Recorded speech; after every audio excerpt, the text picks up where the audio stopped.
Bom dia, terceiro ano! Como estamos nessa semana de reinício das aulas, após esses 15 dias de recesso, né, de descanso e também de revisão de conteúdos?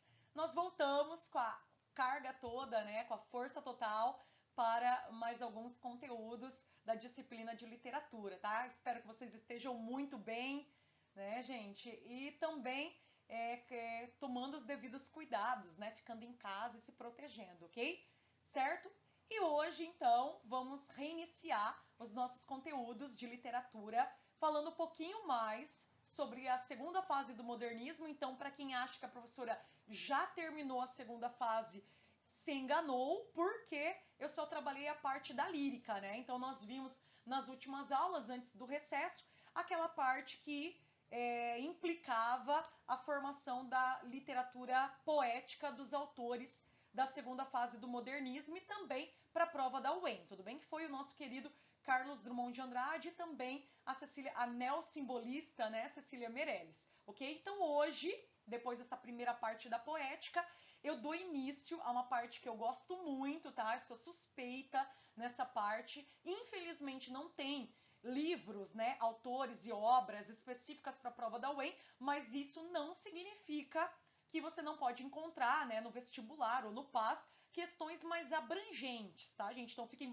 bem atentos, porque pela minha experiência das provas da UEM, muitas vezes essa parte do conteúdo da segunda fase do modernismo, ela tá ligada aquelas questões, aquelas somatórias mais amplas, tá? Que abordam ali questões sobre movimentos literários, tanto que vocês já viram, como também das próprias fases do modernismo brasileiro, ok? Então, anotem aí, ok? Tirem as dúvidas caso elas surgirem, podem me mandar mensagem através do privado, ok? Certo? E vão fazendo leitura também a mais, se vocês puderem, beleza? Depois também, quem quiser e acharem que deve, né, eu posso encaminhar esses slides no grupo do WhatsApp, ok? No grupo das salas, certo? Então vamos lá.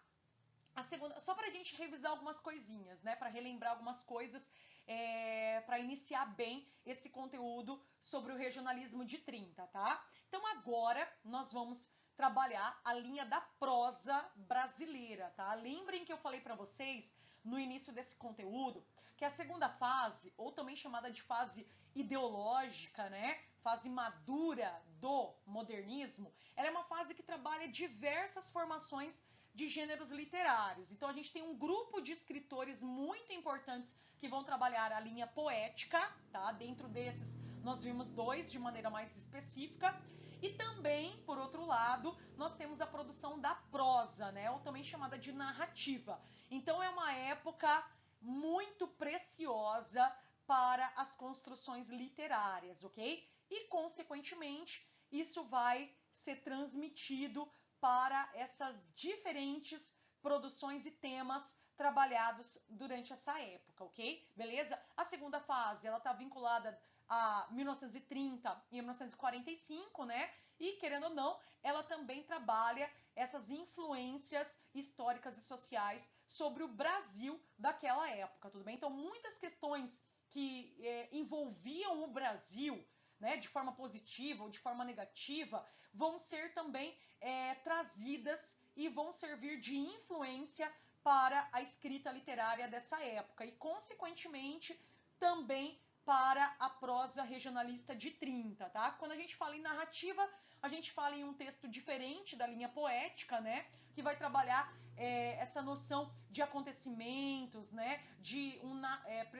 A partir de um narrador que tem a função de narrar a história ou em primeira ou em terceira pessoas, que ações que vão ser vividas por diversos personagens em um determinado espaço e um determinado tempo, né? Formando ali a linha da ambientação. Então é um gênero muito legal, porque o autor também consegue explorar de maneira mais profunda, né, algumas questões sociais, políticas, ideológicas daquela época e que também fazem parte da nossa atualidade, visto que essas obras, elas são consideradas atemporais, tudo bem? Beleza? Então elas são produzidas e ganham essa universalização por conta dos temas engajados, muitas vezes, e críticos sociais que exploram, tudo bem?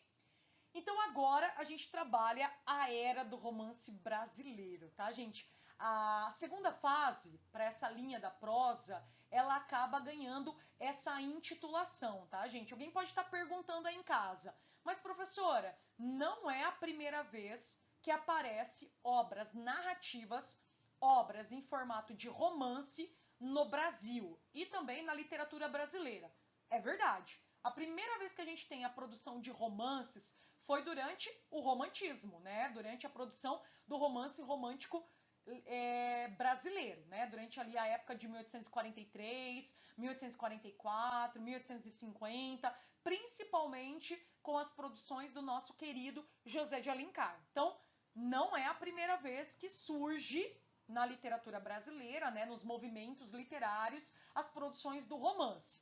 Só que agora, meninos, a partir daquela ideia de modernidade, né, e também a partir daquela ideia de renovação, né, a ideia de vanguarda, nós notamos que os ideais que vão promover a produção desse romance, né, regionalista, vai dar início a uma nova era, tá, gente? Então agora as obras elas serão narrativas, mas elas vão deixar de lado aquela linha idealizadora, platônica e sentimental que os romances românticos lá no romantismo brasileiro trabalhavam, tá? Então vocês vão perceber que agora o objetivo dessas obras e dos temas trabalhados é explorar essa capacidade reflexiva e crítica, não só por parte dos autores, claro, né?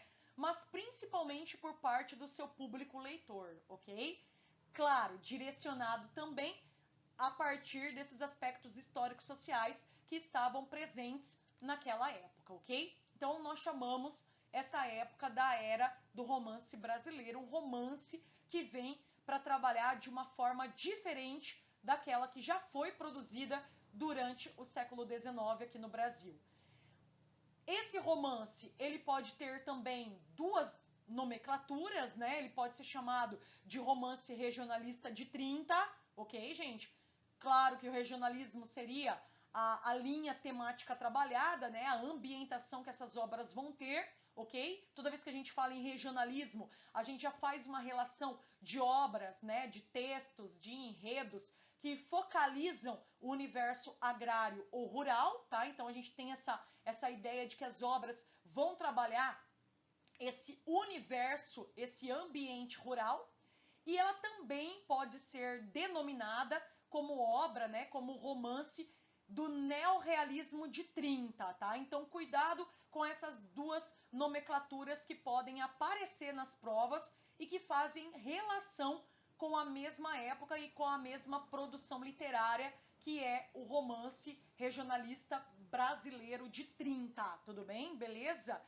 Ok? Já vou explicar para vocês por que ele recebe esse nome de neorrealismo de 30, tá? Tem a ver também com a intenção de produção e com as características que esse romance ele vai apresentar ao longo da sua estrutura narrativa, ok? Então vamos começar?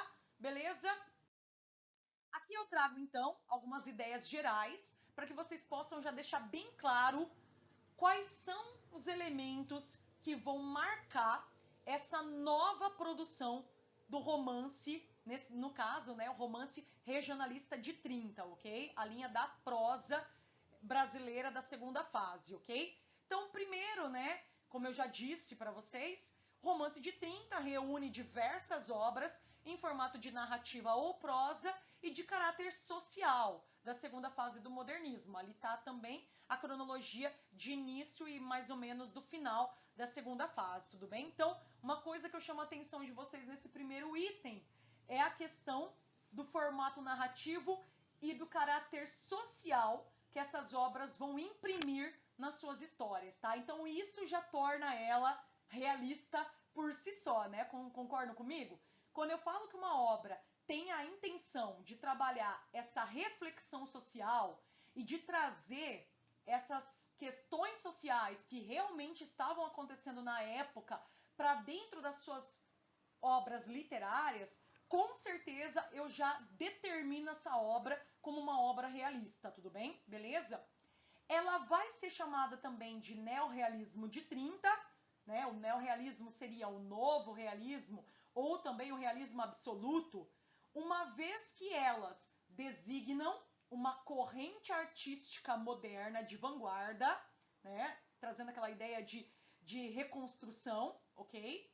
Que surgiu nas primeiras décadas do século XX, que vem desde ali da Semana de Arte Moderna, nas áreas da pintura, da literatura, das artes plásticas, da música e do cinema, tá? É uma corrente ideológica das artes com influências do socialismo, do comunismo e do marxismo, tá? Então, na verdade, são três ideologias preponderantes a partir ali do início do século XX e que vão ser utilizadas, né, para construir essa ideia de neorrealismo, tudo bem? Que, obviamente, as obras do regionalismo de 30, da segunda fase, vão absorver para construir as suas histórias, tudo bem, gente? Beleza? Então, imaginem que para que uma obra possa ser denominada, intitulada de neorrealista, ela precisa trabalhar essa realidade social, tudo bem, da época,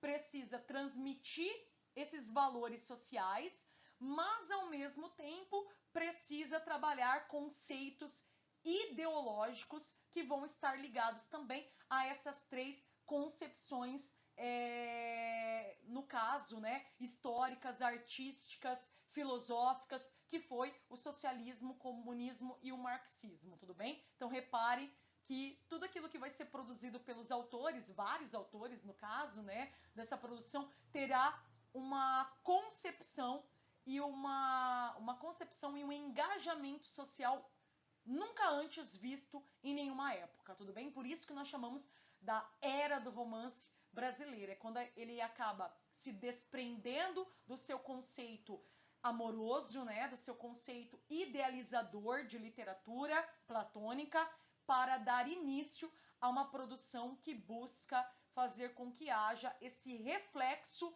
e essa relação muito próxima com a realidade. Tudo bem? Beleza? Outra questão que eu chamo a atenção de vocês é esse terceiro item que eu coloco aqui, tá? Eu coloco até grifado.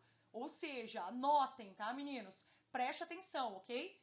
Os artistas neorrealistas, né, ou artistas regionalistas de 30, estavam empenhados em criar uma arte voltada para a realidade e, portanto, as questões sociais, culturais, políticas e econômicas pelo qual passavam a sociedade naquela época, tudo bem? Então, na verdade, é uma reflexão profunda feita por cada autor para que a sua obra, além de trabalhar esse lado ficcional, né, obviamente, porque é literatura, porque é arte, mas também para dar essa capacidade, né, reflexiva e crítica nos seus leitores, ok?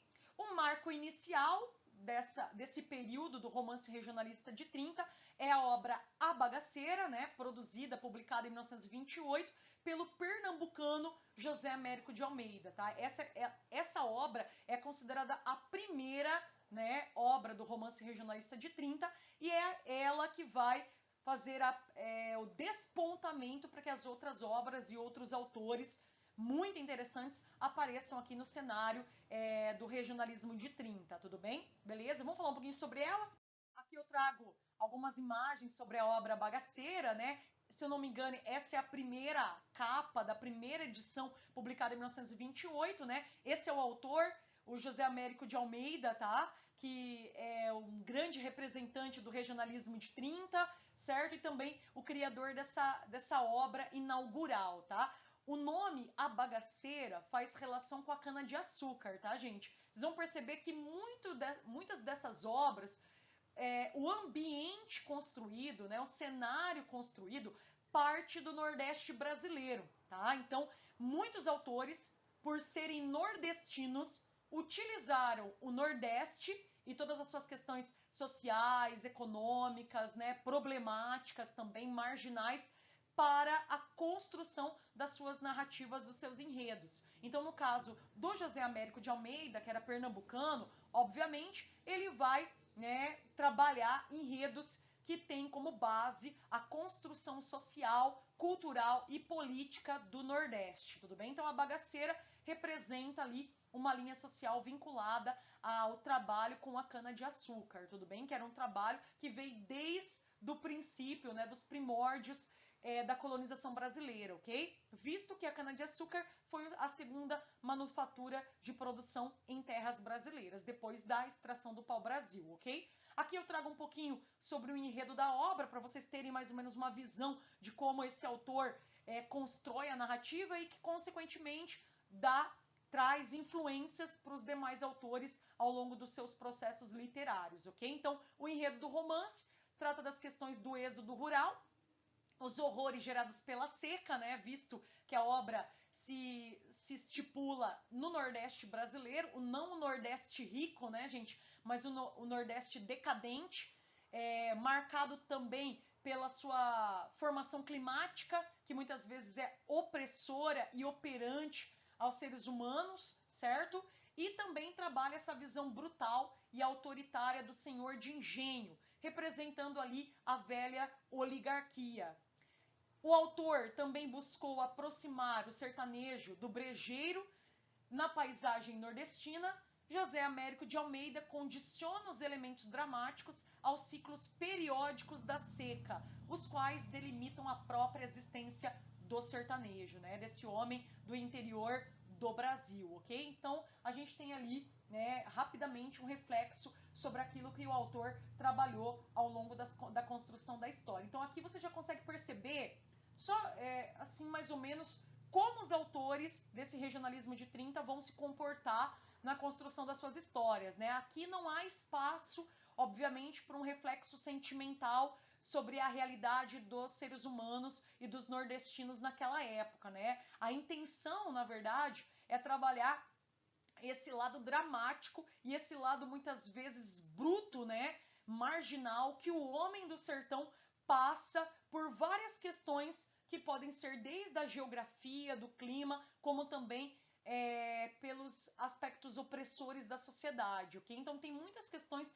que são problemáticas e que vão ser questionadas e também construídas ao longo dessas obras, beleza? Essa é a primeira, tá, gente? Ao longo das minhas aulas eu vou com certeza falando sobre outros autores e também sobre outras obras que aparecem no circuito do neorrealismo de 30, tudo bem?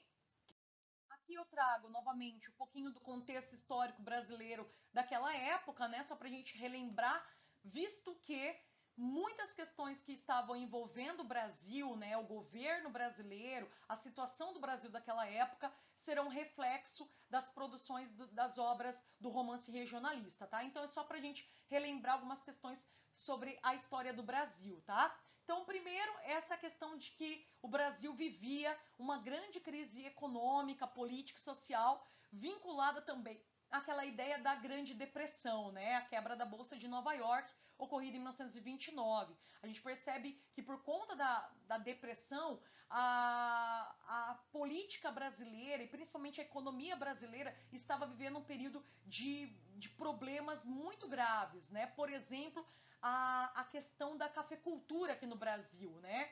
A partir do momento que a Bolsa de Nova York quebra, muitos fazendeiros, muitos cafeicultores acabaram perdendo sacas e sacas desse produto, já que os Estados Unidos, que era o nosso principal consumidor, né, e comprador dessa matéria-prima, não conseguia mais pagar pelo valor do café. Então a gente percebe que não é só uma crise vinculada a uma parte da sociedade. Essa parte da sociedade, querendo ou não, tem reflexo também no contexto, num contexto maior, né? E que faz, consequentemente, haver uma problemática muito mais intensa dentro da sociedade brasileira, tá? Com isso, a gente tem um Brasil que sofre por desemprego, por miséria, consequentemente por uma manipulação política e que acontecia, né, pela República do Café com Leite, que deixava, obviamente, a população cada vez mais descontente, tá? Aqui também nós temos o fim da República Velha, né? O governo do presidente Washington Luiz vai sofrer uma queda, despontando ali a Revolução de 30, que culminaria, obviamente, ao golpe do Estado de 1930 e também na deposição do presidente da República e a chegada do nosso Getúlio Vargas ao poder, né? Criando ali um incentivo para a industrialização e também para a introdução do capital norte-americano no nosso país, tá? Certo? Em 1937, nós temos a introdução do Estado Novo, que é um período longo, né, de governo do Getúlio Vargas, que ele assume uma postura anticomunista e antidemocrática no Brasil, ficando, né, obviamente, no poder até 29 de outubro de 1945, certo? Então aqui é só um pouquinho do panorama histórico, econômico e político que o Brasil vivenciava na época ali da segunda fase do modernismo e, consequentemente, durante a produção do regionalismo, dos romances do regionalismo de 30, tá? E eu até deixo claro isso para vocês, olha lá, diante de tal panorama, os literatos brasileiros do momento apresentavam uma nova perspectiva, uma nova estética, pautada nos temas humanos, psicológicos e sociais do país. Isso a gente viu também um pouquinho lá com o Carlos Drummond de Andrade, na sua segunda fase de produção poética, né? E também vamos ver, obviamente, na produção do romance regionalista de 30, tá? Então, imaginem que, por conta dessas situações sociais e políticas, houve, né, esse impulso dos escritores brasileiros para construir uma literatura que realmente pudesse fazer uma reflexão e pudesse trazer para o leitor realmente a realidade do Brasil daquela época. Não só essa realidade política, mas também a realidade de estados brasileiros que foram simplesmente abandonados a Deus dará, né, pelo governo brasileiro, que consequentemente fazem com que a sociedade fique cada vez mais marginalizada, mais pobre e sofrendo por graves implicações ali desse poder político que não soube administrar o nosso país, ok? Como é o caso, por exemplo, da sociedade nordestina daquela época e consequentemente, até os dias de hoje, beleza? Principais características dessa literatura, né, dessa narrativa, aqui eu trago algumas, tá, gente? Tem muitas, tá? Eu fiz uma seleção daquelas que eu acho de melhor interesse e que, consequentemente, nós conseguimos enxergar durante a leitura e análise das obras, tá? Então, a primeira questão, já visando aquele perfil político assumido pelo Getúlio Vargas durante o Estado Novo, né? A partir do Estado Novo, tá? Então é uma prosa, é um romance regionalista, antifascista, anticapitalista e que vigora, né, uma posição extremamente crítica e reflexiva a partir da sua leitura, tá? Então, o que eles buscavam através dessa exploração da realidade, dessa realidade muitas vezes opressora e operante dentro da vida dos seres humanos? Mostrar como o Brasil ele era de fato, principalmente a partir dessas regiões que foram abandonadas, né, pelo governo brasileiro, ok? Certo? Outra característica que eu acho super importante, que dá formação para essas obras, são os ideais, né, o resgate de ideais do movimento realista e, consequentemente, do movimento naturalista, tá, gente? Certo? Então, por favor, se vocês puderem anotar ou prestar bastante atenção nessa explicação que a professora vai fazer agora, porque eu acho que ela é a base para que essas obras, né, do romance regionalista de 30 também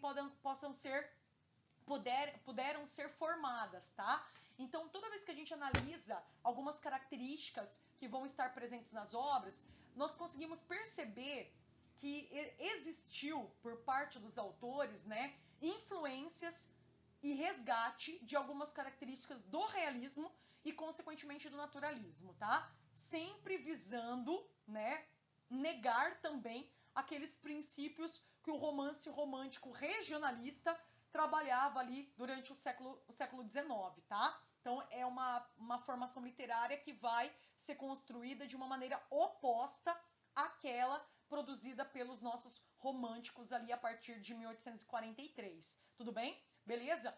Então, a gente percebe muito mais esse lado realista e esse lado naturalista. Do realismo, a gente vai ter, obviamente, essa análise da realidade, tá? Então, esse é o princípio é a característica principal que nós conseguimos perceber nessas obras do romance regionalista de 30, tá, gente? Ok? O foco em trabalhar situações sociais que realmente estavam acontecendo naquela época, ou que já aconteceram, tudo bem? Beleza? E outra coisa, né, do realismo, tornar a obra mais engajada politicamente, ok? E ao tornar a obra mais engajada, a gente percebe que o autor traz a sua visão pessoal, tá? Então antes, lá no realismo, por exemplo, do Machado, né? A gente percebia que o Machado construía obras que trabalhavam com a realidade, porém que tinha uma certa imparcialidade, ou seja, o narrador se mantinha impessoal durante o seu relato. Aqui, os autores vão tentar trabalhar essa visão própria, né, a sua visão particular, pessoal, sobre as questões históricas e sociais daquela época. Então, nós não temos, né, no romance regionalista de 30, uma linha impessoal de narração, tá? Ok? Beleza? E ao fazer isso, a gente percebe que vai existir uma questão de determinismo também, tá, gente? Uma vez que, ao trazer experiências pessoais e uma visão particular sobre aquela história, o autor se mistura com o meio, né? Ele se faz pertencente ao meio. Então, o personagem, vocês vão perceber que isso acontece muito, tá? O personagem e o espaço, né, o meio, ok? O cenário, vão se tornar muitas vezes um elemento só, tá? Então eles acabam